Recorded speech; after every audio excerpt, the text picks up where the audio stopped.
outside the ring, and they have kind of like they have actors that are playing it in No, like. go ahead, keep talking. I'm just letting you know we live. I was gonna say, so they have actors that are kind of playing it in like a blurry, sort of like misty memory type scene, so that you can't really tell that they don't look exactly like the people, in the original situation. But you get the idea of who they are. Exactly. Okay. Yeah. I'm gonna have to get into that. So that's and then you have a lot of people around the situation that basically not narrate it, but they speak about it throughout the episode, and you get a lot of crazy details. I mean, they've had 3 so far, and they were all really good. Oh, okay. Yeah, because I've been wanting to get back in wrestling for a minute, but I just keep stopping and going, and I say I'm going to do it, never get committed to it, but right. I haven't watched it in probably about 15 years, so I really want to get, because it seems like it's something real popular that people are talking about, so I'm going to try to get into it. Anyway, I don't know if anybody knows for certain. I mean, I talk about it a little bit, but it's a lot that goes into this podcast. It really does. I mean, we're small, we're upcoming, but I'm very committed to this, and I can't ask for these 2 guys that are with me. These guys, they're committed to it as well, and they've been over backwards to help keep this podcast running. Even with Bill's doing his thing with his music, DJ has various things going on with him, but they try to come together to make this go. And like I said, I can't thank you guys enough. We had an issue yesterday. I was running around with my son. We had an issue. Oh, I mean, you had an issue. And so did Kofi. He had the same issue. Yeah, so Kofi from the Press Stop Podcast. Shout out to Kofi. Yeah, man, Windows 10 had an issue. Yeah, like Windows 10 messed everybody up. Windows 10 is utter shit. Exactly. I was running around getting my son and from daycare, and then my wife, she was sick, and I basically got the podcast up and running at like 6:54. And once I got it up and running, then the bottom fell out and Windows 10 crashed everything. But anybody who's coming here to listen live, or anybody who's going to listen to it after we finish, anybody who listened to it on iTunes and SoundCloud, we really appreciate it. We're going to try to start doing a podcast within an hour time frame, and we may end up trying to do this on Thursday. So this is kind of a test run based on viewership and our availability. I mean, like I said, these guys they try their best to be available on Wednesdays, but Thursday may be more viable because more people in the sports gaming community tend to be on YouTube on Thursdays. But nevertheless, we have a lot of topics. This is episode number 53 of the First and Framerates Podcast. I'm gonna get into the intros. Bills, your music career. Let us know what's going on with it. A lot's going on right now, man. I'm taking these pictures for the album and everything, and we're recording these. Wait a minute. Album. Yeah, man, I got an album coming. EP first, baby steps. But so you mean those aren't stripper photos? Oh boy, see, I'm not even going. I'm trying to be a new man. I'm not gonna engage in these conflicts. I'm not trying. I need to keep myself in a good light for social media. The future. So I'm not trying to argue with you today. I'm gonna try not to cuss. Everybody knows how hard that is. So yeah. Oh really? Nah, not at all. But anyway, I mean the music's been going good, man. I'm actually on another fast too, which is going pretty well. That's good. And yeah, man, I haven't caught much of the playoffs, but I can speak on what I've seen so far. Yeah. I mean, we're going to run through that pretty quick because, the playoffs don't really get interested into the second round, but the fact that there's been a lot of upsets in a couple of these games is something I want to, just touch on. DJ, our debacle from yesterday with Windows 10 didn't really help matters, and I know you gave me some insight on what I should have done with that little bit of footage. I do apologize because that could have been a good gag reel for later on down the road. I noted that for later. But, anyway, what's going on with you, DJ? Oh, things are good. I had a friend over earlier, so things are looking good. Oh, okay. That kind of way.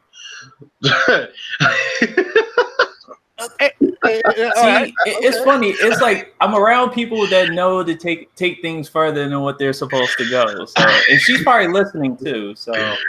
Hey man, listen. Do what you do. Hey man, you got people out here disliking our video, man. We know how it is. We love you too, but if you guys are listening, man, click that. We don't. No, I don't love you. Hold on. That's okay. No. Wait a minute. If you dislike the video, come in the chat right now and state your name because I want to see who the hell you are. We about to roast state your name, address. Well, you know that. You know they stay. You know they. And the last time you got pussy, please, because clearly it's been a while. If you're that uptight about our podcast, that just started. Man, give us that support, man. We don't ask, but click that like button, man. Let us know how much you like the content, because we really do try our best to give you the best content possible. We're gonna try to confine this within an hour for people who are on work commutes throughout the week, who want to listen to us after the fact. People who may want to, just not try to keep y'all, held and hostage by our lovely voices. Anyway, we're gonna talk about the way I look at it is that since if we're gonna do it on Thursdays, y'all gonna be captivated for 2 hours or 3 hours technically. So yeah, you might as well come through. Yeah, right. Exactly. You're gonna be seated and eating dinner anyway. Right. Yeah, that is true. So with the 2019 NFL schedule, we're gonna talk about Ovechkin, a little bit of NBA playoffs, and I didn't discuss this with Bills because Bills wasn't here yesterday. The Euphoria engine. The reason why I pulled that up because we know how the Euphoria engine works now with Grand Theft Auto 5, Red Dead Redemption 2. We really want to talk about how would that look now if it was in a football game compared to how it was with Backbreaker back in 2010? Don't forget about Max Payne 3. Oh, yeah, Max Payne 3 as well. Yeah, exactly. So since that engine's been more refined now, I really want to, just touch on what we think how it would look now compared to how Backbreaker was. It was kind of bare bones and really raw. It looked really nice, but it was really wonky at the time. But anyway, 2019 NFL schedule. I saw a few of them, and it was quite compelling. A lot of good games going to be up this year. Low key, if the football just stay high quality instead of trying to be like a score fest like they try to make the NFL, they could easily possibly, and I hate to say it, they could make the AAF an afterthought if they actually have quality football because the matchups are really good. Bills, did you get a chance to look at any of the schedules? Looking at it right now, I saw the Patriots schedule, which was a bit interesting, especially considering we're losing Gronk this year. So I'm trying to take a look at it now. Right. Okay. DJ, what about you? What are your thoughts about it? Well, I know right now the Redskins schedule, the fact that it's interesting because when you look at it in quadrants of 4, our schedule is balanced. I'm not talking about the opponents. I'm talking about the balance between home and away. It's like 2-2, 2-2, 2-2. And how they're doing it is that for our schedule, the last 2 quadrants, the last 8 weeks, it's going to be road, home, road, home, road. So okay. I thought we have a bye week in week 10, which we got after week 4 last year. So that bye week is going to come at a crucial time. We don't have a Thanksgiving nationally televised game, and that's actually interesting. That's interesting because the Redskins and the Cowboys and the Lions are usually the 3 teams that always have one. So it's funny. I believe the Patriots are playing on Thanksgiving. Oh wait, hold on. Usually the 24th of Thanksgiving. Nah, it's not. Yeah, it's the 21st, it usually be between the 23rd and the 28th, somewhere around there. But that week that I was talking about, we are playing Dallas, so that's going to be a pretty good game. I mean, I'm looking at the schedule right now. We're playing Cleveland. That's going to be a really good game. Well, I got one game that I already have circled. It's a Thursday night game against Minnesota in Minnesota. So I think a lot of Redskins fans have that game circled. They want to see if it was the Redskins at prime time. Or if it was Kirk Cousins at prime time. I tend to think it was the Redskins in prime time that were complete shit. Yeah, because we have 5 primetime games this season. Oddly enough, the KC game isn't a primetime game. The Giants is a primetime game. The Baltimore Ravens, that's a primetime game. Houston's a primetime game. So, I mean, I'm looking at the schedule, and honestly, I'm not too worried about too many of these teams. Okay, this is interesting. These are your Thanksgiving games. The Bears playing the Lions. You know, the Lions always go on Thanksgiving. Mm-hmm. The Buffalo Bills are playing the Cowboys. I think that opponent for the Cowboys is odd for Thanksgiving. You never hear about the Bills around this time of year, or just them being in a Thanksgiving game. I'm sorry, but did the Bills have some type of secret signing for them to get this spot? That's what I'm saying. And you also have the Saints and Falcons. Now, I'm surprised that that's going to be a Thanksgiving game, but that's actually pretty interesting. Yeah, they're always those are always good games. Yeah, they're good games, but Thanksgiving worthy. I mean, you never hear about any of them playing on Thanksgiving, but nevertheless, I think that the Bills should have been kicked out of that equation. But whatever. What games that are compelling to you guys? As far as your team, I know as far as my team, I really Let me look again. Did I get the teams? Where are the teams? No. Somebody else go while I look. I definitely am looking forward to that Cleveland game, especially if Cleveland has things going by week 8. Oddly enough, that we're missing that Kareem Hunt comeback by 1 week. Oh, that sucks. That would have been nice. I know. So that's gonna be interesting. I always want to see how we match up against the Jets. It's obviously a divisional matchup, but I always want to see how we match up against the Jets. And the other game, that's all the time. I mean, the team that the Jets are kind of more improved, but what I'm worried about is, are y'all going to let one game slip away from the Dolphins again? It seems like every year that one game. No matter what, you always lose one game to the Dolphins for some reason. And it's always late in the season. Like, we're facing them week 17 this year. I just see some bullshit. Bro, it's like every time. Like, we faced them week 2. We face them in Miami, so at least that's a positive that it's in Miami first. Right.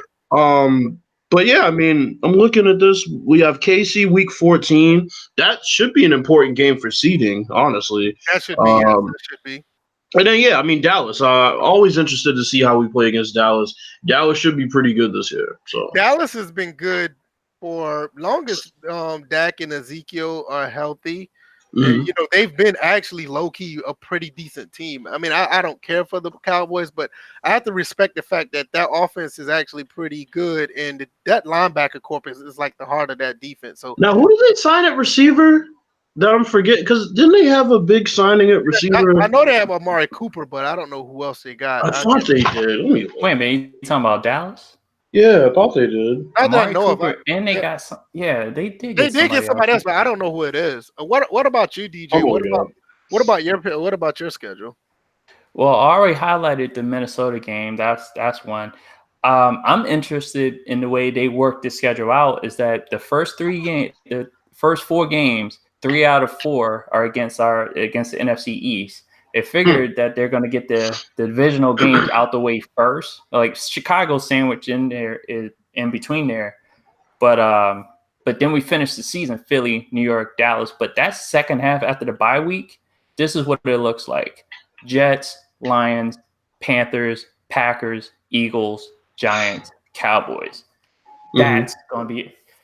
Yeah, that's kind of. Not a lot of people may see that, but that's murderer's row. Yeah, I was about to say that's kind of brutal. That's murderer's row. So we'll see how that ends up. I was gonna say, the receiver they signed was Randall Cobb.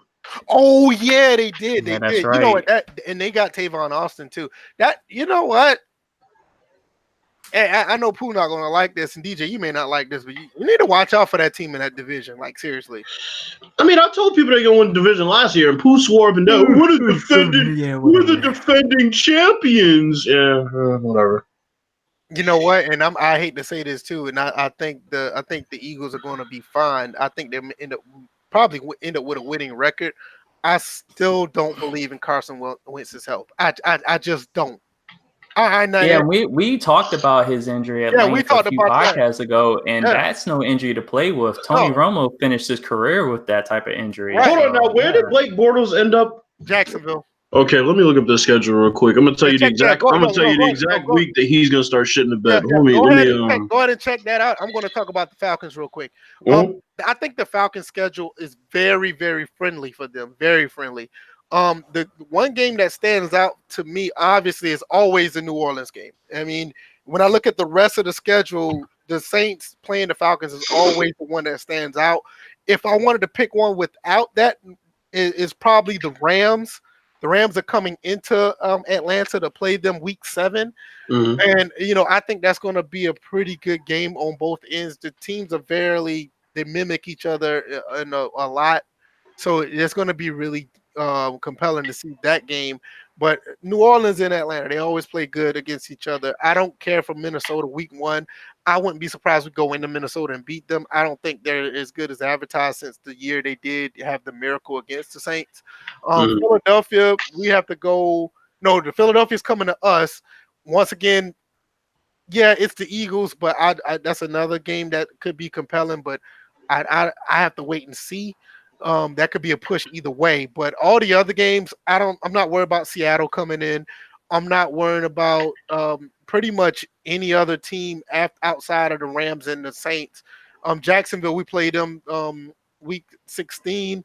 That team could be abysmal by then. We do play. They will. It's Nick Foles, the quarterback. I'm about to get into that right now. Yeah, we're gonna get into that in a second. At San Francisco, that could be a trap game. I really wanted to beat the shit out of San Francisco because of their coach. All he had to do was run the ball, and we got a ring. Oh man, you gotta build a bridge to get over that, man. I'm not getting over that, man. You're on the 22-yard line. All you had to do was run the ball and kick the field goal or get a touchdown. Would have been up. Let it go. Whatever, man. But the bye week, week 9, the bye week, we have after the bye week, we play New Orleans, Carolina, Tampa Bay, New Orleans, and Carolina. 5 straight divisional games after the bye week. That's going to be tough. Just because they're divisional games, but like I said, so they sandwich y'all most of y'all divisional games at the end, not even just like first and second meetings are going to be in the second half. Yeah, exactly. We don't have any divisional games until after week 9, after the bye week. So that's going to be like our murderer's row, but I don't have any faith in any of those teams except for New Orleans. That's my issue with our schedule. I think it's a great schedule for us, very user friendly. I think they could easily pull off maybe 12 wins based on what I see now, but we'll see. The Jaguars, what you got, Bills? All right, so I'm sitting there looking at the schedule. They are gonna go they're gonna go 4-12. No, man. Bro, let me read you the first 4 games they got. KC, I'm looking at it too. Tennessee, at Denver, at Carolina. Then they're facing that's the more Saints. Than 4, but that's okay. You said what? You said the first 4 games, and you proceeded to name 5 and go on to 6. Hey, well, man, I just kept reading. Hey, man, that's how we roll, man. Keep it moving. Then they got the Jets. Obviously, they got to face the Colts twice. They got the Raiders in Week 15, which is probably going to be, I don't say a trap game, but it's going to be a hard game to win. I got a feeling that might be low-key a trash game. I think it's definitely going to be a trash game. Yeah, I think it's going to be a trash game. And then Week 16, you got the Falcons. So, yeah, they're going 4-12. And it's Nick Foles, the quarterback, so you already know when the expectations are even a little bit, evident. That's when he starts playing like trash because that's what he is. Honestly, so, the only game I can see a guaranteed win for the Jaguars is the one at Cincinnati. Yeah, that's it. That's the only game I see that's a guarantee. I would say maybe home against Tennessee. Maybe home against Tennessee. Maybe against home against Tennessee. Yeah, I can see that. But bonafide 100% W, I can see them beating Cincinnati. Everybody else is damn near a toss up or an L. And the Buccaneers are probably gonna stomp them out. Yeah, that's what I'm saying. It's like I don't trust them against anybody right now. Speaking of a team that we're scared to trust, before we go to the next topic, what about the Cleveland Browns going into the 2019? Oh yeah, let me see. I haven't looked up the schedule. I'm gonna run it down real quick. They play Tennessee, New York, Los Angeles, Baltimore, San Francisco, Seattle. You have them playing at New England, which is going to be a great game. They're playing at Denver, which is another one that could be a decent game. Playing Buffalo. They're playing Pittsburgh twice, obviously. Miami, Cincinnati twice. They play Arizona, which I can see them blowing them out by maybe 40. And they're playing Baltimore. Damn, really? Yeah. They got a nice 3-game homestand. So let me see. Jeez. I'm gonna point out. Favorable. I'll point out the only games that I would say might be obvious losses for them. Mm-hmm. I'm gonna say home at the I'm gonna say home against the Rams. Okay. I'm gonna say at New England. Mm-hmm. And I would say at Pittsburgh. Other than that, the rest of those games, they're very winnable. And the Pittsburgh game's honestly a toss-up. So I mean, no. Only because they're divisional rivals. I'll give you that. But yeah, this Pittsburgh Steelers team, I'll say at a neutral site. And we talking about college football, but at a neutral site, Pittsburgh should be ran out the building against these dudes. No, but I'm saying that's why at Pittsburgh would be the only game that I would say, okay, maybe they would lose that one. I can see them losing against the Rams. I can see them losing against the Rams and probably against Seattle and definitely New England. Yo, but here's the thing, though. This is when they're really going to start hitting their stride. If they can get to week 7, their bye week, at about, 4-2. 4-2. They get New England, which might be a loss. Maybe 3-3. Right, maybe 3-3. But then at that point, the schedule is looking much easier, and they get Kareem Hunt. So I would say it's looking good for Cleveland right now, early on. Yeah, it's looking really good. I mean, their defense was already good. They got Odell Beckham. Kareem Hunt's coming back in the middle of the season. You're looking at a team that could possibly win if they gel together. Everybody is on one accord.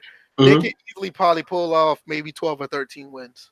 Definitely. In that division, the Ravens have taken a step back, it seems, in free agency.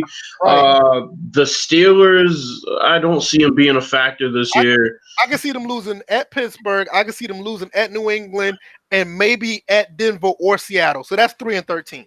Yeah. And the Rams could probably beat them. So you're looking at maybe 4-12. Yeah.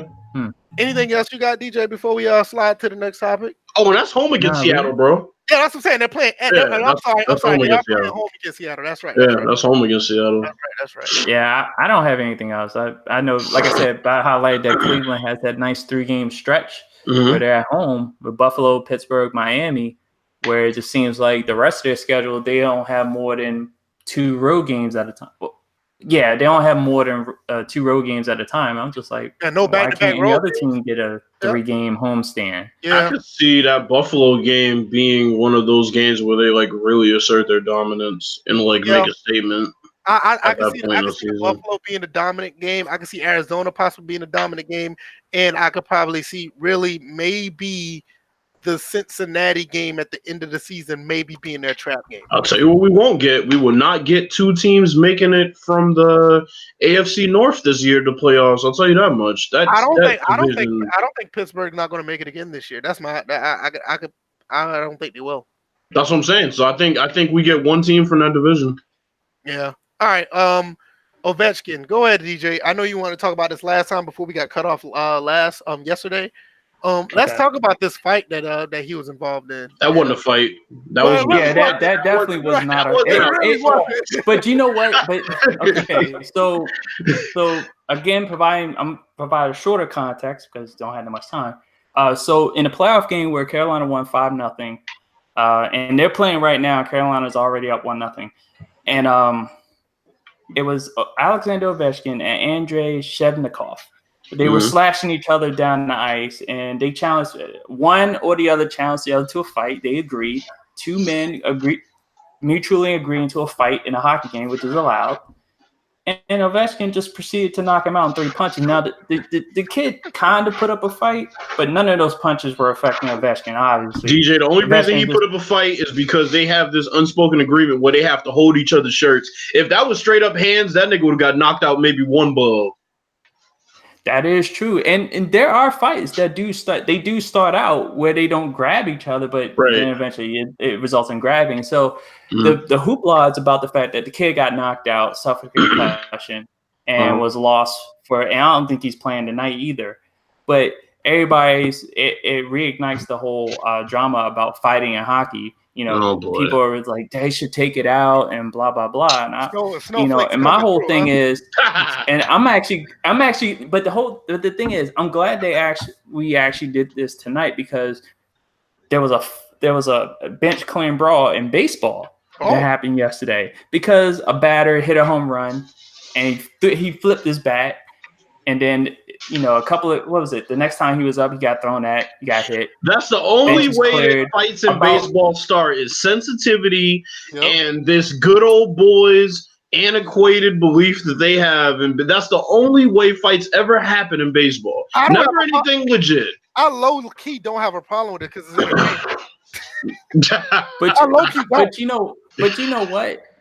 A lot of people don't cry about when that happens. They're more worried about fighting between two men in a sport that allows it, that penalizes the fighting, mind you. Of like, you have, in a bench clearing brawl in baseball, you have up to 50 players on the field all at once. Remember, they can come out the bullpen out of each dugout. Remember, in the NBA, you can't even come off the bench no more to help and break up a fight. You get suspended. It's like, wasn't it like a situation where if you cross the line to get on the court, you get suspended? But now it's like, even if you stand far away from the bench, you get suspended. Yeah, that's what I'm saying. Like, it's damn near like you can't even stand up when the fight happens. When you're you got to sit down at the bench the entire time. Because if you stand up, you could be accused of leaving and you get fined or some shit. Yeah. I've heard different takes where people are like, "Oh, that's assault." I'm like, no, what happened to the Donald Brashear by Marty McSorley, that was assault, because dude snuck up from behind him, hit him in the head with a stick. Yeah, that was something that you can say, yeah, that's assault. But when you're talking about a regulated portion of the game where both players get penalized for it, their team's put at a disadvantage, it's automatically, taken care of right then and there, because that's meant to settle scores anyway. And let's touch on the baseball situation for a second, because you spoke about that. My thing with the baseball fights, like I said, there's always something stemming from sensitivity. Oh, a guy went and ran around the bases too slow for my liking. I'm going to go and throw the ball at him at 99 miles per hour. Then, of course, he's going to get mad and we're going to want to fight. Or, you're throwing the ball too close inside. Well, next time you do that, we're going to fight. Not that you actually got hit. You're just, I don't want to get hit. It's just like these good old boy antiquated beliefs that this sport has. That's how fights end up happening. It's not anything legit like hockey. You know what I'm saying? It's always something where a team goes and instigates something, and the player that has all of this hate coming towards him, he did nothing wrong. He's just trotting around the bases. My opinion is, if you don't want to see Deion celebrate going into the end zone, don't throw a pick six. If you don't want to see a guy do a bat flip, don't throw a pitch over the middle of the plate. Period. End of story. Hey, what's going on, Bob Money? Appreciate you coming through. But sports, everybody else who's here, appreciate you guys too. Right, but it's like sports is so just in general, I won't even get into the country, but just sports fans in general, they're so sensitive these days. Well, he dunked on him and then stared at him. Really? There's one thing that you're passionate about it, like if somebody get dunked on and you get pissed off about it, I want to see you go back down the court with that intensity and try to man up and get his ass back. Scottie Pippen put his nuts. Yes. And the most disrespectful dunk ever. Shaq dunked on a guy and rode him like a bull, no homo, and then pushed him over. That was Dudley. You know what Dudley did? He got up and threw the ball at him. So it's like, I don't get where you can't have any emotion now. The sensitivity. That's the problem. It's the difference between sensitivity and just sports type emotion. Well, it's also where it's coming from too. Because, in those instances with baseball, the sensitivity is from within between the players. Yeah. With hockey, it's people on the outside looking at it like, oh, my God. Big Ovechkin knocked out this little kid. I was like, he's a grown man. He's 19 years old. He's a rookie playing in the NHL. He wanted to fight. I was about to say, got knocked out. That's the way it works. If Ovechkin would have got knocked out, what would it be? We probably wouldn't be talking about this. Next time when you get back out there on the court or on the ice, you play hard. You man up. So next time when you see him it ain't, you ain't gotta just throw hands when you see him, but just show him that you ain't no punk. It's all about the sport. If you get done up, if you get manned up, if somebody do something to you, you need to have that intensity to get back at them, whether it be through the sport or if y'all get to throw hands again, you get them back. All this is being sensitive and just don't know how to take it. Like for instance, like say if you do throw a ball at someone who hit a home run or whatever. Mm-hmm. My thing is strike his ass out. You shouldn't gave up the home run to begin with. Right. My thing is you get them back within the confines of the sport. If you're that if you're that emotional that you have to throw the ball at him, I feel that you deserve to get your ass beat because it ain't his fault that you threw a easy pitch to him that hit it over the fence. And you know what the other thing is, DJ?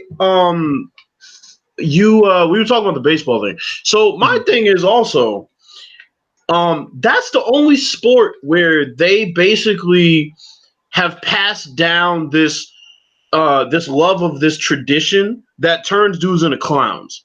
Because the thing is, in hockey, the tradition is if both guys agree to a fight, y'all fighting. Yeah, and you got a minute to do this in. It's all right. In hockey, it's regulated. That's the thing. In baseball, it's like you said, it's an unwritten rule. It's not regulated because only about like 2 or 3 people get tossed in the whole thing.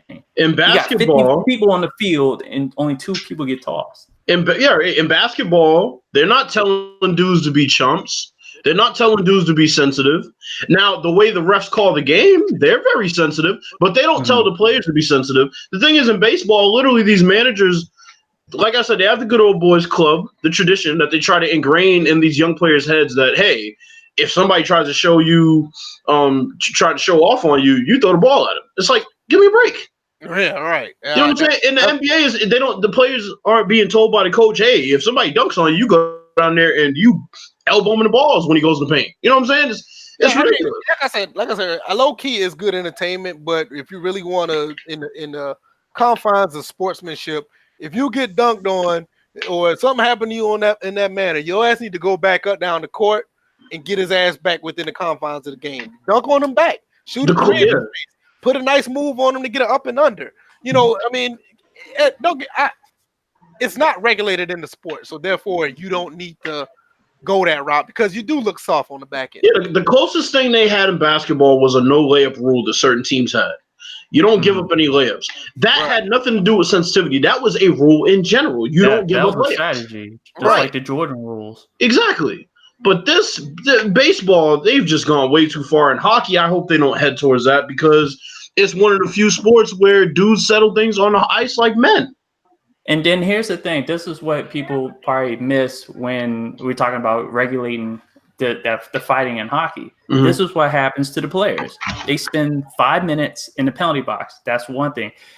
There could be 2 minutes served even more if somebody started the fight. They could possibly get tossed out the game, and it can be like the penalties compile on top of each other where it could be a 10-minute misconduct. They get tossed out the game. Now their team is a man short. Yeah. So there are immediate penalties to fighting. So, and you'll find, I wish I would have looked up statistics on this, but you will find that fighting has happened less and less. The more into the present we come into the sport of hockey. In the past, they were fighting like crazy. There were a ton of rules that they had that they don't have anymore due to player safety. And that's one thing somebody tried to throw in there. And I was just like, no, I'm like, players, they agreed to these fights. They last for a minute. And then if anything, we almost seen a fight last night in the playoff game, but the refs jumped in right away because they knew it wasn't an agreed upon fight. The refs know an agreed upon fight versus a non-agreed upon fight. If it's a non-agreed upon fight, they break it up. If it is, they sit back, they give them a minute. If they don't do anything, they take them off and they just get 2 minutes for roughing. But if they actually fight, they get 5 minutes. So in my opinion, it's regulated, it's penalized, and the effects are immediate. So in my opinion, the NHL refs, I was going to say the NHL refs are the best refs in sports to me. Yeah, because they value intent. they look at intent more than any other referee as far as any other sport. We would say the AAF refs, but you know how that goes.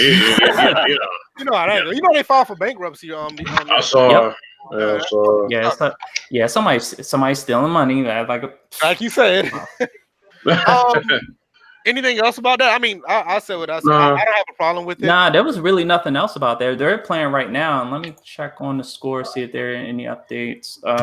It's still 1-0 last I checked. Yep, it's still 1-0 in the first. So okay. NBA playoffs. Anything that sticks out to y'all? Thinking anything that's going to happen out of the norm? 31-point lead. I got something major to talk about because I need to gloat a little bit. Go ahead, man. Before you do. NHL already got them beat as far as a couple upsets because we already seen sweeps in the Eastern Conference because the Penguins are gone after 4 games and the Tampa Bay Lightning after winning the President's Cup are gone after 4 games, so they got swept out real quick. Yeah, I saw that. Go ahead with the NBA playoffs. Which furthers the point that we both have made that sport has more parity than any other sport out there. Based on me following the NHL since last couple of years, I'm starting to believe that too. Yeah, no sport comes close. Maybe baseball. I'll say baseball comes close, but not really. And the way baseball is, more spread out and parity is amazing. The way they done it, but that's another topic for another day. What are you guys' thoughts about these NBA playoffs? So what I was gonna gloat about. I didn't watch the first game between the Spurs and the Nuggets, but I did see an interesting stat, or I should say an interesting rundown of the last 2 minutes of that game.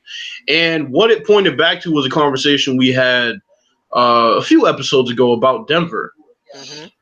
We talked about Denver playing well, which they were playing well, but what I said was going to kill them in the playoffs, killed them in that game, which was not having a go-to guy. Yeah, that's true. Jokic had a turnover. Murray couldn't hit anything. So it's like Millsap is a chump. So I mean that was I have a link that I can share about that. Oh boy. But yeah, so I think it's gonna come back to bite him again in San Antonio. I don't see how they go far in the playoffs when they have no go-to guy. Jokic is not a guy you just toss the ball into the paint and say, go and get us a bucket. I don't think he's that guy. Yeah, I'm starting to believe that too. I don't think Murray's not that guy. Millsap's not that guy. So I mean, I could see them losing a series. We also talked. Isaiah Thomas didn't play this game. That's weird. Yeah, he didn't play. Oh, the other thing I was going to say, we spoke about Ben Simmons needing to develop a jump shot. That's sticking out like a sore thumb in the first game, too. The second game, they played better. That was more so I think that was more so anger. They are the higher seed. They do feel insulted that they came in and got beat on their home court, but I don't know if they can sustain that same play for the entire series. They're going to have to get Jimmy Butler going at some point. They can possibly get bounced out in this series. If not, definitely the second round. Then the last thing I was going to say, I'll touch on. They're too talented to be playing like that. Oh, definitely not. And that gets me to my third point. The Celtics. The Celtics have sleptwalked through not one, but now 2 games. Yesterday, it almost came back to bite them. Indy is statistically the best defensive team in the league. Speaking of that team is playing very well without Oladipo. I think they play better without Oladipo, believe it or not. It's starting to look that way. Corey Joseph is a big-time player as far as playoff experience. He played on San Antonio, played on Toronto last year. Well, not last year. Year before that, he played on Indiana last year, I think. So he has a lot of experience in the playoffs, and he seems to be a big-time player that shows up in big games. They're not going to have enough to beat the Celtics, though. The Celtics have that ability to turn it off and turn it on, and that's why I wasn't too worried about the regular season. I think they're going to the finals. I honestly – people talking about Milwaukee, I don't see it. I think Milwaukee may be a year too early. I think it's fool's gold right now. Think about it. They're playing a team in the Pistons without their best player. Yeah. And the Pistons honestly were a one-man team this year. They're missing Reggie Jackson, but I don't consider that really a big subtraction. Blake Griffin's clearly the big subtraction. We'll see how Milwaukee does next round. I think they're frauds, and I've been saying it all along, and I don't see anything that's going to change my opinion of that. I think that Boston's headed to the finals. I can see them making it to the Eastern Conference Finals, but I just think the Bucks are a year too early. That's just my opinion. DJ, what you have you been following the playoffs or whatnot? No, I have not been watching it because, like I said, I've been occupied with the NHL playoffs. And don't feel bad. I haven't followed this. I just noticed a couple of scores that kind of stood out. I was looking at the Spurs and the Nuggets, and I was like, "Wow, these guys are."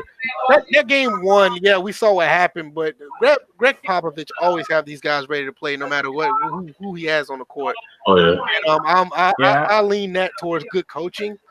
But I don't see anything else that really sticks out. I think the Warriors are going to be fine. Real quick, before I forget, we got to cover that topic from the poll too. Oh no, I ain't forgot. Okay. All right. Other than that, I'm looking at the bracket now on NBA.com, and I'm just like, I see the big shocker to me was that the Clippers came back from 30-something down in game. What was it in game 2? Yeah, it's in the last game, and I was sitting there like, bullshit. Really? So Golden State gonna do that? And bullshit. Yeah, and this what I was thinking.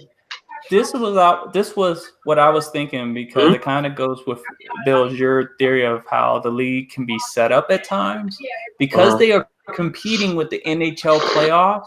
Some of these first games, like Orlando beating Toronto in game 1, Brooklyn beating the 76ers, all these first game upsets that happen, I could see that as like, okay, look, your top seeded teams, go ahead and drop the first game so we can get more people watching, like more people looking at the articles like, what? This happened? Wait a minute, maybe I got to tune in. But, NHL already topped them because, like I said, 2 teams are already swept that were top seeded teams. So people are already like, what the hell? And the thing is, I didn't watch that game, but I only had to listen to what a few people said as far as Steph being out with 4 fouls. Somebody who don't play, I won't say you don't play defense. Somebody who doesn't play hardcore defense like that ain't gonna have 4 fouls. If Stephen Curry gets in foul trouble, there's some bullshit going on. Secondly, KD only took 8 shots. 8 in the whole game. Yeah, somebody told them to relax. Just chill out, bro. We got plenty of time. NHL's on fire right now. Nobody thinks y'all are gonna lose. So we need to put it in people's minds. Hey, Golden State's susceptible to this. Like, come on, bro. Because some of the losses in these playoffs in the last 5-7 years have been inexplicable and unexplainable. Yeah, they've been kind of weird.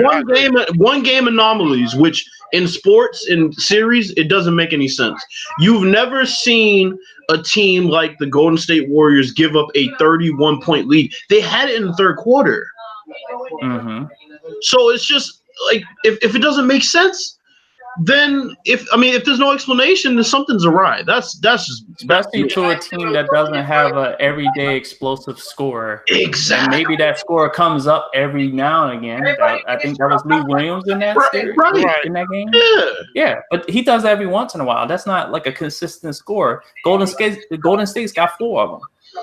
They lost Boogie for the season, and but it should be good enough to stop them. Right. And that Boogie injury is kind of fishy to me too, but I'm not going to get into that. Yeah, definitely another topic for another day. I'm not going to get into that. Kind of weird as well. The Euphoria engine. We're going to touch on that. Wait a minute, hold up. Somebody's got to drain the background noise. Yeah, I think that's Bill's. Because it was getting closer and closer. It's all good. The Euphoria engine. Let's see. We have Backbreaker back in 2010 started off using this engine, and everybody thought it was the next big thing. And I saw somebody in the chat saying that they stopped licensing the engine, but nevertheless, it's always good that we can talk about it. The engine has been used for a lot of Rockstar games. I think, pretty much Rockstar. I don't think 2K has used it, even though they're under the same umbrella. It's been refined very well to the point where it looks really good. Nothing really wonky like the first time it was used. It has a lot of promise. DJ, if let's say for instance, if that engine was used for a football game now, how well you think it would be utilized on top of comparing it to what it was back then?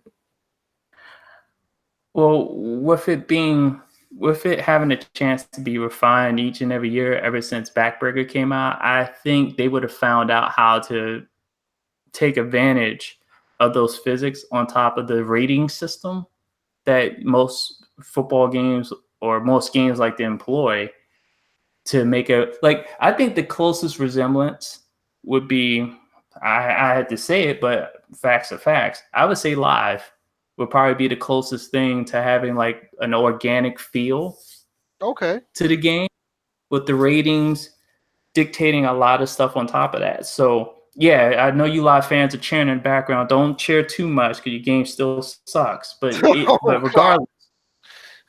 regardless, that game is closer to the well. Actually, no. You guys still take the L. I forgot. NHL. NHL is the closest game that comes. Yeah, I was about to say. Once you think about it, that looks. Yeah, I gave a lot of live fans some false hope there. No, NHL is the current game that does it. That comes close to the organic feel of like the hits, the organic nature of interactions, and with that applied to the rating. So I feel like Euphoria would have fit right into the NHL. And matter of fact, if they ever get away from the frostbite at EA, they may want to, since they are available for third-party usage, they may want to adopt that and apply it to some more of their games. Yeah, maybe because they saw what they did with Star Wars in his battle. I mean, not Battlefront thing, but the Frostbite engine with that didn't work out so well. So the next one is using Unreal 4 engine, which I want to talk about that on another episode because this whole Star Wars thing is actually interesting. Bills, what about you and how you feel about Euphoria engine and compared to it possibly used now compared to back then? Well, we did see the wonky physics as far as Backbreaker was concerned. There were some rough edges to it, but the thing that impressed me was the fact that they still had a lot of that conceptual awareness in there where guys would reach out the ball for a first down and things like that, and it seemed like guys would always try to wrap up. Most times if you went for that type of tackle, they didn't really have the cloth physics. But, I didn't like the way it looked in a football game. Obviously, GTA does a great job with it. I'll be interested to see it in a game like 2K. Yeah? That would be interesting. Because I think my issue with 2K right now, the reason why I play live a little bit more, is just the player movement, honestly. Live has player movement down to a science. And if 2K could ever get that, then Live would be dead in the water. But right now, that's like the one thing that Live has over them. Yeah, I've been playing a lot of Live myself, and I've been pretty much enjoying what it has. Nothing to take anything away from 2K. I think 2K is still a phenomenal basketball game. It's just for some reason, it seems like Live 19 has pulled back from what they've been doing initially trying to make it a full street ball game. And it looks like they're just trying to make it an overall basketball game that you can play on any level of their modes. Yep. 2K has already had the stuff that's already there. So they kind of had nothing to touch. So it's like if you're playing it now, you're pretty much playing it from day one, which is a good thing, not many crazy updates. And you're getting a good experience. But I think Live 19 is pretty much benefiting from what Live 14 did. A lot of updates that's making the game better. But if you haven't been playing the game because you was dissatisfied with it from day one, you won't realize that it's a totally different game now. So I honestly prefer the offensive AI on Live to 2K. Believe it or not. Yeah, because the thing with 2K, I spoke with DJ about this a while back. I don't like how the players, when they dribble into the paint, sometimes they kind of get lost, and they don't use their layup packages. Like, you don't see layup packages really used by many players in that game. You don't see many floaters. They get in the paint. You're talking about 2K, right? Yeah, 2K. Mm-hmm. They get in the paint. They kind of just dribble in traffic, and then they lose the ball. Or the thing about 2K, I mean, just not to cut you off. The thing about 2K, when you drop to the paint, it's either a step back jumper or it's going to be a dunk. 2K has not used their layup packages in their game for a long time, and a lot of people haven't really talked about it. It's like you have to force your player to do those type of things. But my thing is, I can get my player to do it, but I can't get the computer. That's what I'm saying. Exactly. To be, I've tried everything, dude, but I just can't get them to. Certain players, when they get to the basket, they'll look to kick it out. Other players aren't going to look to kick it out. Yeah, but in 2K, it's like it's off and on with the aggressiveness once they get to the basket. I think another thing about live, I think live is really trying to touch and really be particular about the fundamentals of basketball. And I'm not saying that 2K don't have it, because 2K had it in their game since like forever. But based on the updates in NBA Live 19, you can tell that they're really giving you that instead of just outside of these stupid gimmicks of these personalities in the game.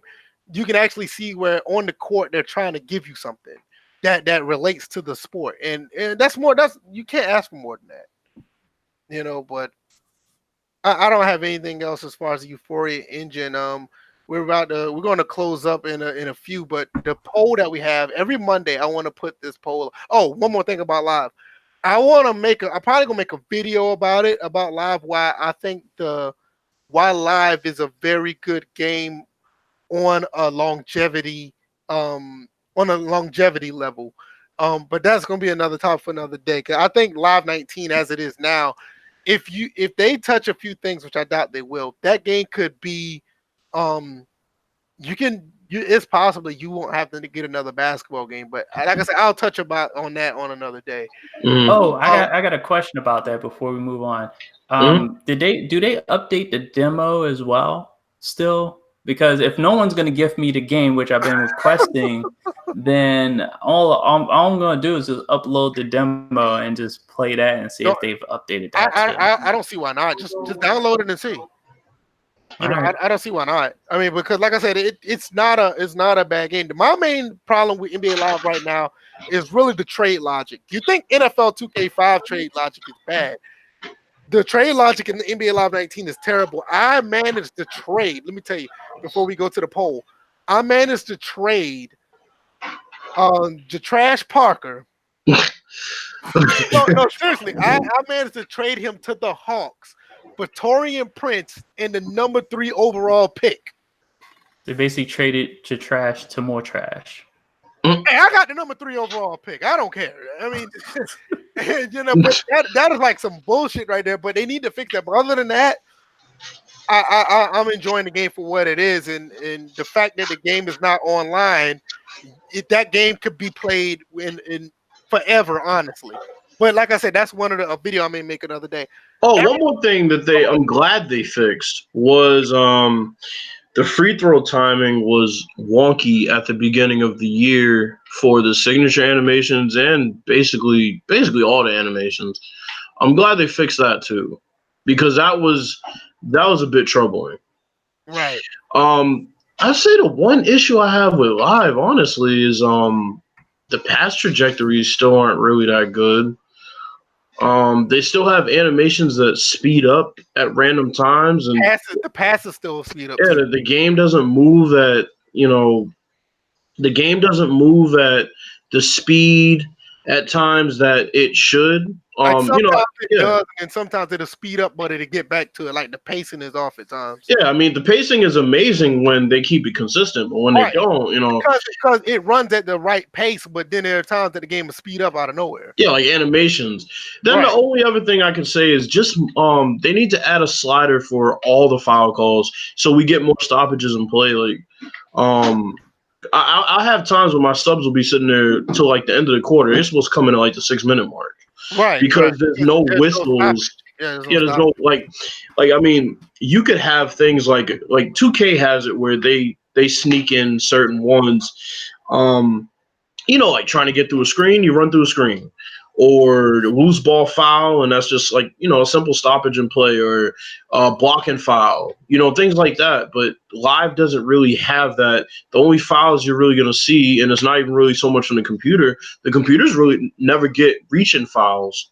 That needs to change, because in NBA Live 10, I know NBA Live 10 and NCAA Basketball 10, you get those from the CPU. Yeah. Obviously, those are two totally different engines at this point. They don't use Live 10 engine in Live 19, but you get what I'm saying. Yeah. And blocking fouls need to be more prevalent. Illegal screens need to be more prevalent. They just need to add more basketball, like, as far as the features are concerned. On the court, it's good, but it's just too straightforward. Yeah, I agree. We're gonna try to close out by 8. Just give you guys an hour of. We're gonna try to keep this format going. See how it comes about as far as if it's a yay or nay. But every Monday, I put up a poll for the viewers, and we could talk about this real quick. Let me see if I'll pull it up and see if I can share it so everybody can see it. Let's see, present that to everyone. All right. Every Monday, I try to put a poll up for what the viewers want to see or want to talk about. And this one, I had 4 topics: another MLB game, the best football generation, XFL expectations, and our first exposure to sports. This time, the best football generation was picked by the majority of people, and we can discuss it. Mine easily is going to be the PlayStation 2 original Xbox era, even though the Sega Genesis and Super Nintendo comes right behind it, because back then you had various football games. But the PS2 OG Xbox era was the era where football felt like football, and everything was a game of inches. The features were there: franchise mode, superstar mode, the Tony Bruno show, NFL 2K5, NFL Fever. I mean, even back then, before 2K5, you had a decent type of football game with the other 2K series prior to 2K5. The only black eye on it is the Game Day series. But other than that, DJ, what's yours? I would say I hit that corner around 99, 2000 when the Dreamcast came out. Oh, so man, the Dreamcast came out, that's when 2K football, and I was blown away by that game when it came out. It just was like, okay, I've been used to playing football a certain way and in a certain manner and had like certain viewpoints. But I think at the time, most games weren't fully at 60 frames per second. And then you get 2K, which was playing silky smooth at 60 frames per second. And I was just like, and the atmosphere was what it was. It was, I'm like, I've never seen the way they portrayed the living environment and stuff like that. So I definitely enjoyed the Dreamcast when the Dreamcast era of gaming. Yeah. As far as the football. So I think that was right. it for me. Yeah, that's another good one that I didn't even think about, because the Dreamcast, you had the PlayStation 1 and the N64 football games. But when the Dreamcast came out, and a lot of people don't realize this, that was the last console that counted bits. It was the 128-bit system, but those games look like you're watching a telecast for the first time. And on top of that, the game looked really, really good, and it ran, like you said, at 60 frames per second. It was a beautiful thing. Bills, what about you? What was your favorite generation? Definitely has to be PS2 days. I mean, I logged hours upon hours upon hours on NCAA 06 and Madden 04. Obviously NFL 2K5. Even NFL 2K3 got a lot of playing time out of me, so it definitely has to be the PS2 days. Oh, just one suggestion. So for the poll, I would suggest putting whatever topic gets second on the next week's poll. Then if it doesn't win, then taking it off. Yeah, I was thinking about doing that, but usually as of right now, the trend is whatever second end up being first, because this one was second last week and it ended up being first this week. Right, yeah. So I mean, but whatever wins, I usually just take it off, obviously. But I'm saying, if something gets second, then put it back up for another week, and then if nobody votes for it, then I can do that for all the other ones, especially if they constantly get 12%. Mm-hmm. But B5 put out Xbox One X digital only consoles. I don't even want to touch that because we already talked about how we feel about physical copies. I know Bill's. Well, a lot of people don't know this. A lot of people don't know this. Bill said what he said last time we talked about it. Bill's like physical copies, but he could care less either or more. Like I just don't care. Yeah. DJ, what are your thoughts about it, real quick? My main issue is that it costs too damn much to not have a 4K player in it or any type of disk drive in it. It literally has less, and they want us to pay more. Screw that. The disc. They got bundles that you can use disc on the console that like $30 cheaper. So basically what they're doing is that they're justifying 3 games to put it at that price. So you're talking about what, possibly 180, 190 dollar value. So you're basically saying the system by itself is only worth just $100 without those 3 games. You already know it's cheaper. It's cheaper to make this console because it doesn't have the disc drive. So they're trying to make money. Yes. They're trying to make money handle. I'm against it. I get it, but it should have one of the whatever console they come out with. They need to have a digital only one, and they definitely need one with the disc drive. And I also think they knew what they were doing when that acronym said. They knew what they were doing. That was self-sabotage right there. They had to know. There's no way they didn't know. Like, Xbox One S, all digital. Right. No, they knew what it was. I mean, low key, they put this out at the same time where the PS5 put out their specs. So who's taking the L early? You know, I mean, they haven't learned. They haven't learned. And I'm gonna be honest with you, Bills could attest this because both of us have a console. The Xbox One console is actually a damn good console within itself. Definitely, the console is really, to be honest, the console, in my opinion, the functionality of the console and what it does in the aesthetics and what it brings to the table, I think it's actually better than the PlayStation 4 console. The console, but the games just trump the whole package. So it's like the PS4. The pricing on top of that too. Right. When the Xbox came out, when that $500, no. They have some nerve. They have some nerve selling. I was gonna say they have some nerve selling the Xbox One X for that much, knowing that their exclusives are ass. Right. See, that's the thing. It's not the actual console is the problem. It's what comes with it. You're selling the entire package, no matter how you spin it. The console has to have the games. And if the console itself is magnificent as can be, because like I said, I'm a big fan of the Xbox One console itself. But if you don't have the games, you're gonna be like me. I have a big collection of physical copies of games, but I only have like 6 Xbox One games. You know, it's just nothing there for me to get. But anything else y'all got before we close out? I think we did pretty good today. What you guys think? We're right at the hour mark now. So a little bit over. We did pretty good for 1 hour. So you think y'all want to stick with Thursday or jump back to Wednesday or? We can make it a floating Wednesday, Thursday thing. I would probably prefer more time, honestly. So the time is more so the issue than the day for me. Yeah, I can agree with that because even though we got everything in, I do like to have a little bit more time. And I think at the end of the day, more people will probably like what we talk about anyway. So I think when it comes down to it, it's the balance between like when we have more time. Sometimes we tend to ramble, versus which can be good, but then at the same time it could get lost. And what we're trying to go to. So like having this hour is definitely a trial in all phases. Whether we can keep in mind our time constraints and moving from topic to topic so everyone will stay interested, because a lot of times, when I'm watching the viewer count and you guys are getting a first glimpse of what people think about when they're trying to come up with a podcast, is that when we're looking at the viewership, it's like, okay, when do people drop? When do people jump on?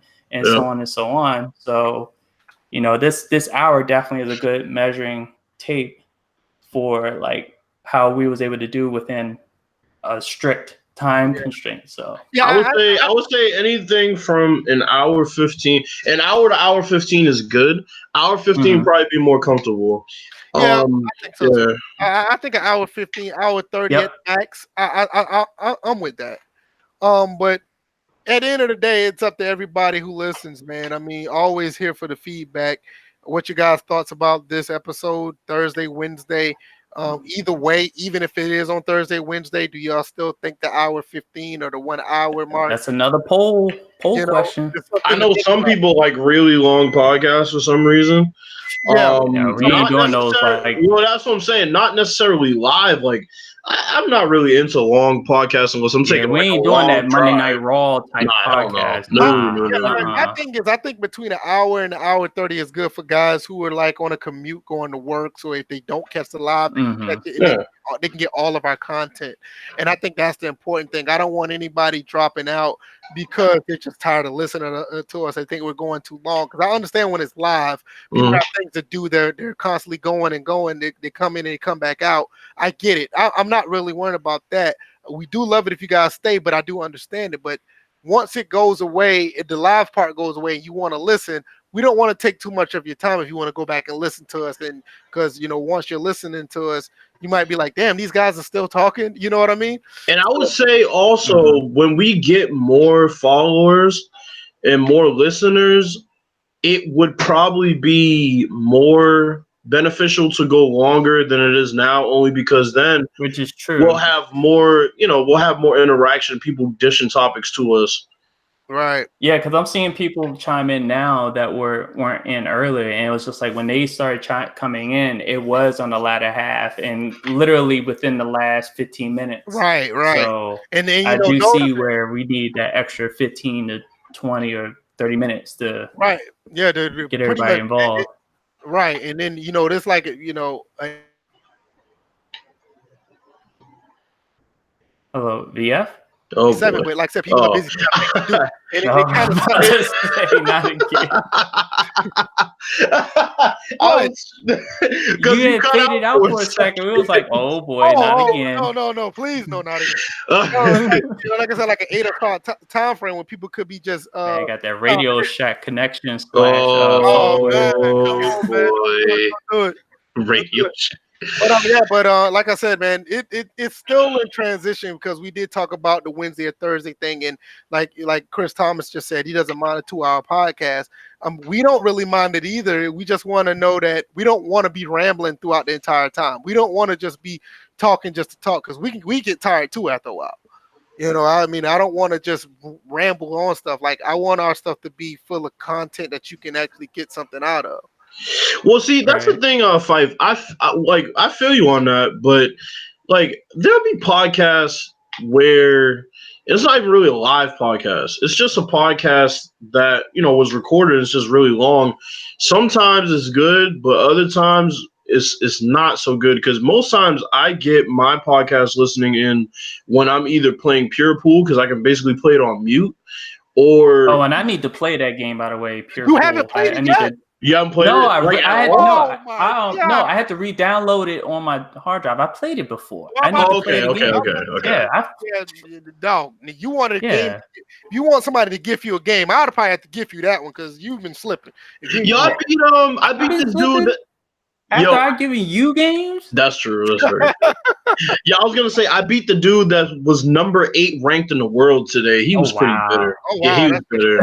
He's bitter. He was like, he had his mic on and everything, bro. He was just bitter. He's like, dude, that was a lucky shot. I'm like, no, it wasn't. I planned that. Do you want me to call shots through my fucking headset? Like, give me a break. seriously, like, come on, man. Great game. That's probably like the best. That's probably like the most underrated game. Just missing a fleshed out career mode where you can create your own guy, But Prominence Poker is another good one. NA put out. That's another good one. Okay. Real? No, never mind. We'll get that next week. Yeah, we can. Like I said, Pure Pool is probably the most underrated game this generation. Next week we got to talk about snooker. Yeah, we'll talk about that next week. Yeah, we'll talk about that when we get offline. So we're gonna try to confine the next podcast. Anything else y'all got? What about? I got nothing else.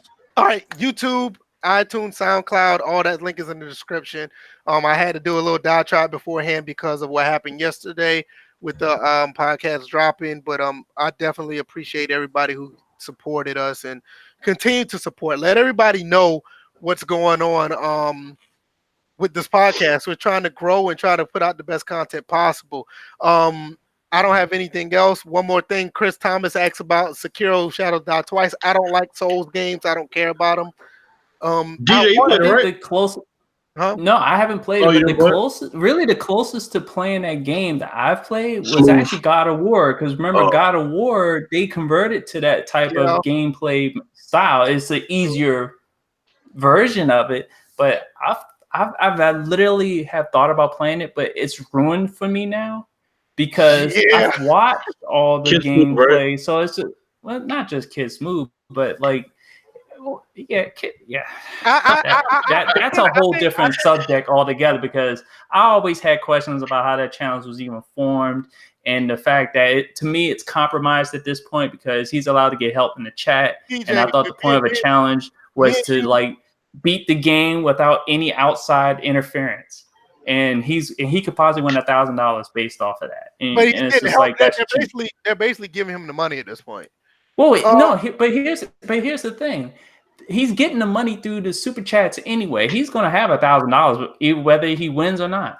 So he wins either way. So it's good for him. And the thing is, me looking at him going through this, I don't knock him at all. Get your money. Get your money. But these people putting up challenges are crazy. Yeah, he's the one getting the W at the end of the day. That's what I'm saying. But World War Z, I haven't touched that game yet. I'm going to touch it. I'm not touching that game. I'm going to get it. That's a cheap knockoff of Left 4 Dead, and it's real cheap. I saw the hell's his name? I saw Hard 8 playing it for a little bit, but he's playing the online portion, which I really didn't care too much about. The multiplayer. He ended up playing the single player mode, but I turned it off. I had something to do. I'll probably go back and watch it to see how I feel about it.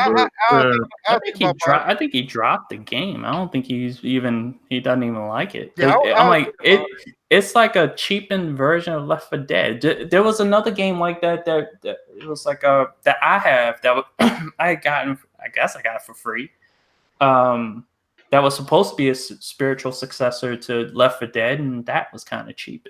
So I'm gonna try it out because I heard some good things about it. So I may try it, and I might give my 2 cents about it next episode. But I just look at it like this: I'm just getting too old for cheap experiences. Because maybe 10 years ago I would have enjoyed a game like that, but not now. Yeah. You sound like Robert Kraft. You're getting too old. No man, go ahead. Hey. That is actually, you know what? I actually feel for the man because literally is his video the only one that's going to get publicly released? They got like what? According to the report we all read, there was like 20 of them, and his video is getting released. Somebody put a hit out on him. I think the lady in the video felt for him too. Felt for him, on him. DJ all over him. SoundCloud, man. Check us out, man. We're going to continue to discuss, and we'll let you guys know if we're going to go Wednesday or Thursday. Pretty much this episode ended up going 1 hour and 15 anyway, so it sounds like everything's going good on up and up. Share this with your friends, man. Share it with their friends, and let people know what we're doing. We're going to try to continue to push this like we all been doing. We're at episode 63, and we're going to keep going. Oh, and also one thing, I have been checking to see if if the Sim Standard even started. Them bums ain't even started yet. Oh, man, they need to tighten up. Now, we're trying to do this to accommodate them low key, and look what they're doing. Nah, man. See, that's what happens when you try to accommodate people. You know what? We're going back to 2 hours, everybody. Stop. Oh, shout out to them dudes over there. Man. I mean, without them, we wouldn't be doing YouTube at the most part.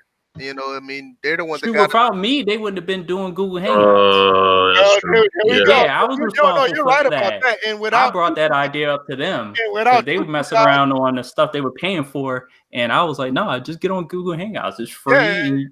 Without you two guys, we wouldn't be doing Google Hangout because that's very true. My God, let's not talk about them days. Good Lord. I've been responsible for a lot of things in this community, and nobody knows. Man, I'm gonna buy you a couple buttons for that, man. Now. Yeah. Episode 63. We're going to check you guys I next was week. responsible for a group forming. Check I us was out. responsible for a couple podcasts. I'm caller. like Emperor Palpatine at this point. Can you let the man do the sign out? You're responsible all kind of Responsible for the world being round. Oh, don't tell Kyrie that. Check us all out on Twitter, man. Our Twitter handles in. No, he came to grips. I let him know in the vision. The world is not flat. What the hell are you talking about, man? Let me talking about some dumb shit. Yo. Yeah, my Twitter handle DJ. Oh dear God. DJ81. And Bill's Twitter handle is Bill Sports. Catch us on iTunes, SoundCloud. Let everybody know.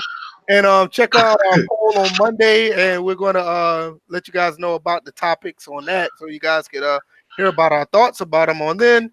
And subscribe to the channel, man. And we'll be back next week with more things that DJ is responsible for. I'll take it easy. I'll take it easy. Peace. All right, peace out. Dear God.